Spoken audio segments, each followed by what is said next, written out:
Hello नमस्कार student, are के study vision में आपका हार्दिक स्वागत है। तो देखिए इस वीडियो के अंदर आप जो 12th केमिस्ट्री के जो आपके पेपर होने वाले हैं, ठीक है, वार्षिक के पेपर की दृष्टि से जो इंपॉर्टेंट क्वेश्चन बन सकते हैं आपके 12th केमिस्ट्री के अंदर, ठीक है, उनका हम आज कंप्लीट सॉल्यूशन करने वाले हैं। ठीक है, तो यहाँ पे अब जितने भी क्वेश्चन हम करवाएंगे वो आपके वार्षिक पेपर के लिए बहुत ही इंपॉर्टेंट होने वाले हैं। तो इनको आप लोग बिल्कुल अच्छे से रट लीजिए और इनके कंप्लीट सॉल्यूशन, ठीक है, आपको हमारे आर के स्टडी चैनल पर मिलने वाले हैं। तो आप लोग चिंता मत करिए, ठीक है। अब इसके अंदर देखिए आप चैप्टर 4, ठीक है, अध्याय 4 के बारे में मैं आपको बता रहा हूँ कि कौन कौन से क्वेश्चन कितने नंबर के आना है और कौन कौन से प्रश्न आपके आ सकते हैं वार्षिक परीक्षा में। तो ये बहुत ही इंपॉर्टेंट प्रश्न होंगे आपके लिए। तो देखिए इस चैप्टर के अंदर से आपका 3 अंक, ठीक है, एक प्रश्न है, यानी 3 अंक का एक प्रश्न आना है। एक अंक के कितने प्रश्न हैं? 2 ऑब्जेक्ट, यानी एक एक अंक के 2 ऑब्जेक्ट आएंगे। तो कुल मिला के जो नंबर हुए आपके, यहाँ से आप देख सकते हैं कितने नंबर का आपका इस अध्याय के अंदर आने वाला है। तो देखिए कुल अंक 3 नंबर का एक प्लस प्रश्न आएगा आपका, प्लस 1 यानी एक ऑब्जेक्ट, प्लस 1 यानी दूसरा ऑब्जेक्ट, ठीक है। तो कुल मिलाकर आपका 5 नंबर का इस चैप्टर के अंतर्गत आना है, ठीक है। अब इनके लिए 2 ऑब्जेक्ट आएंगे, तो इनके लिए अब देखिए क्या है कि इस जो वार्षिक परीक्षा आपकी होगी उसके अंदर आपके 28 यानी 28 नंबर के ऑब्जेक्ट आने हैं, ठीक है। पहले कितने नंबर के आते थे? 20 नंबर के। अब इनने क्या किया है कि ऑब्जेक्टों में वृद्धि कर दी गई है, ठीक है, जो वार्षिक पेपर के अंतर्गत बोर्ड एग्जाम का जो ये पैटर्न चेंज हो गया है पेपर का, ठीक है। तो उसके अंतर्गत हम क्या करेंगे, आपको अगर ऑब्जेक्ट नहीं मिल पा रहे हैं, आप ऑब्जेक्ट की प्रैक्टिस नहीं कर पा रहे हैं, तो ऑब्जेक्ट की भी प्रैक्टिस हमारे आर के स्टडी विजन चैनल के अंतर्गत करवाई जाएगी, ठीक है। प्रत्येक चैप्टर के जितने अच्छे से अच्छे ऑब्जेक्ट बन सकते हैं हम आपको उपलब्ध कराने की 100% कोशिश करेंगे, ठीक है। और आपको ऑब्जेक्ट चाहिए हैं और इसकी PDF भी अगर आपको चाहिए, ठीक है, तो आप लोग हमारे जो टेलीग्राम चैनल है उसको ज्वाइन कर लें या फिर कमेंट बॉक्स में मुझे बता दें, ठीक है। तो चलिए स्टार्ट करते हैं कौन कौन से प्रश्न आपके इसके अंतर्गत आने वाले हैं। देखिए सबसे पहला प्रश्न आपका अध्याय 4 के अंतर्गत, इससे 3 नंबर का आना है, तो ज़्यादा बड़े प्रश्न नहीं आएंगे, ठीक है। अब ये प्रथम कोटि की अभिक्रिया के लिए समाकलित दर समीकरण का व्यंजक ज्ञात कीजिए। प्रथम कोटि की अभिक्रिया के लिए समाकलित दर समीकरण का व्यंजक ज्ञात कीजिए, यानी फर्स्ट ऑर्डर रिएक्शन डेरिवेशन, ठीक है। इंग्लिश मीडियम वालों आप लोग भी ध्यान से सुन लीजिए, यही प्रश्न आपके लिए भी आने वाले हैं, ठीक है। तो आपके लिए भी मैंने क्वेश्चन लिख के दिए हैं और इनका जो कंप्लीट सॉल्यूशन है, यानी इनका जो हल है, इनके आंसर हैं, वो आपको हमारे चैनल पर उपलब्ध कराए जाएंगे, ठीक है। इनकी आपको एक प्लेलिस्ट मिल जाएगी अध्याय 4 केमिकल काइनेटिक्स नाम से, तो वहाँ पर आप लोग इन्हें देख सकते हैं। देखिए अब सेकंड का आंसर, सेकंड क्वेश्चन देखेंगे हम। प्रथम कोटि की अभिक्रिया के लिए अर्ध आयु काल, प्रथम कोटि की अभिक्रिया के लिए अर्ध आयु काल का व्यंजक, ठीक है। तो ये प्रश्न भी इंपॉर्टेंट होने वाला है। Half life of a first order reaction.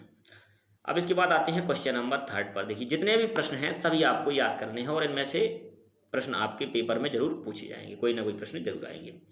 शून्य कोटि अभिक्रिया के लिए समाकलित दर समीकरण का व्यंजक, ठीक है। तो ये शून्य कोटि के लिए समाकलित दर समीकरण है। अब पहले आपने देखा था प्रथम कोटि अभिक्रिया के लिए समाकलित दर समीकरण।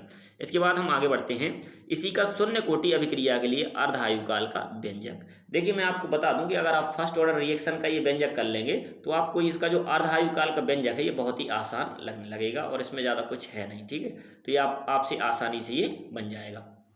इसके बाद अगर आप ये देखें शून्य कोटि वाला भी अगर आप इसका समाकलित दर समीकरण कर लेंगे तो आपसे आसानी से क्या बन जाएगा, शून्य कोटि अभिक्रिया के लिए अर्ध आयु काल का व्यंजक बन जाएगा। मैं बिल्कुल सिंपल तरीके से आपको बताने वाला हूं और इनके वीडियो आपको हमारे चैनल पर मिल जाएंगे, ठीक है। और इस वीडियो के अंत में आप लोग देखेंगे कि डिस्क्रिप्शन बॉक्स में भी इसके आंसर आपको मिल जाएंगे और डेरिवेशन आपको उसमें विद सॉल्यूशन के साथ मिलेंगे।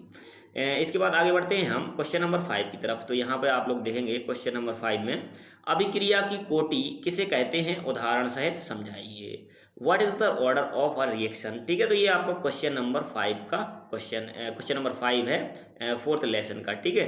तो इसको आप लोग अच्छे से इसका आंसर याद कर लेना, ये भी आपका पेपर की दृष्टि से इंपॉर्टेंट होने वाला है। तो इस प्रकार से ये 5 प्रश्न हो चुके। इसके बाद हम आगे बढ़ते हैं, चलिए देखें और आगे के प्रश्नों में।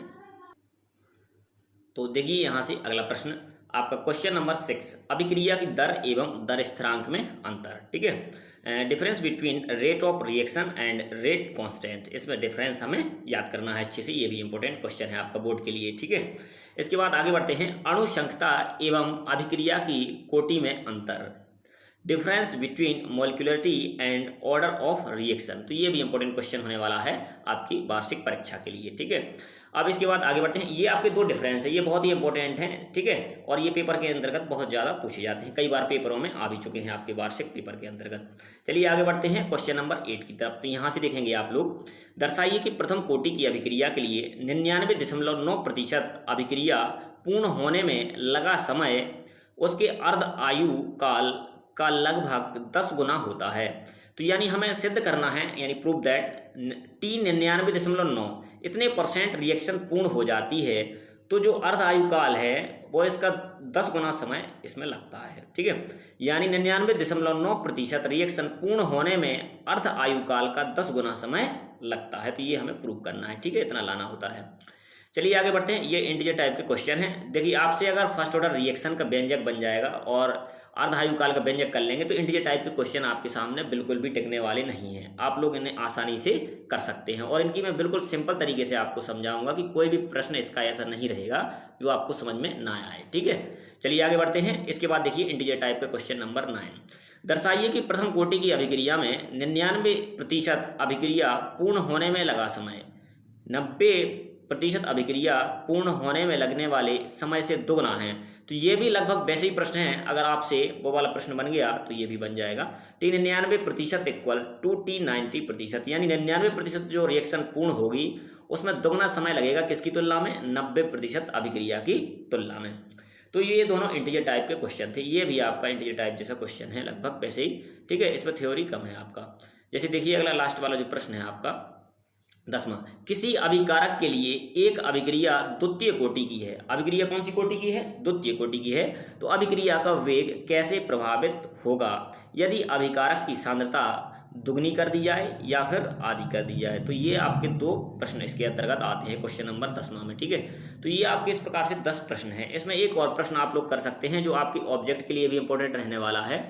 वो आपका प्रश्न हो जाएगा जैसे कि आपने पढ़ा होगा कि अभिक्रियाएं की बहुत सारी कोटि होती हैं, जैसे n की वैल्यू क्या 0 हो सकती है, फर्स्ट हो सकती है, इस प्रकार से कई प्रकार की रिएक्शन होती हैं। n की वैल्यू आपकी 0 और फर्स्ट, इस प्रकार से कई प्रकार की हो सकती हैं। तो उनके लिए आप लोग इनके दर स्थिरांक की जो यूनिट हैं वो ज्ञात कर सकते हैं। n = 0 हो, n = 1 हो जाए, n = 2 और n = 3 के लिए। तो इनके लिए एक फॉर्मूला होता है, उसको आप लोग अच्छे से याद कर लेना, ठीक है। क्या होता है फॉर्मूला, यहाँ पर इन सब की दर स्थिरांक की इकाई आप लोग याद कर सकते हैं। K बराबर यहाँ होता है मोल की पावर 1 - n और लीटर की पावर n-1 और S इनवर्स। तो इसको यदि आप याद कर लेंगे इस वाले फॉर्मूले को, तो आप सभी की कोटि की जो इकाई है दर स्थिरांक की, ठीक है, जैसे ये शून्य कोटि, प्रथम कोटि, द्वितीय कोटि, तृतीय कोटि, आपको पता होगा, ठीक है। इतने प्रकार की अभिक्रियाएं इस चैप्टर के अंदर हम पढ़ने वाले हैं। तो इसमें इसके लिए एक फॉर्मूला होता है, K क्या होता है, दर स्थिरांक, ठीक है, इसको कांस्टेंट बोला जाता है, रेट कांस्टेंट होता है। तो अगर हमें इकाई निकालनी है सबकी, तो इसमें क्या करते हैं, n की वैल्यू कितना रखेंगे, शून्य कोटि के लिए 0 रख देंगे आप दोनों जगह पे, और यहाँ से हमें शून्य कोटि की अभिक्रिया के लिए दर स्थिरांक की इकाई मिल जाएगी। यदि प्रथम कोटि के लिए पूछे जाए तो n बराबर कितना रख देंगे, इसके अंदर n बराबर 1 रख देंगे, तो ये हो जाएगा प्रथम कोटि के लिए। n बराबर 2 इसी के अंतर्गत रखना है n की जगह पे, तो ये जाएगा आपका द्वितीय कोटि के लिए दर स्थिरांक की इकाई।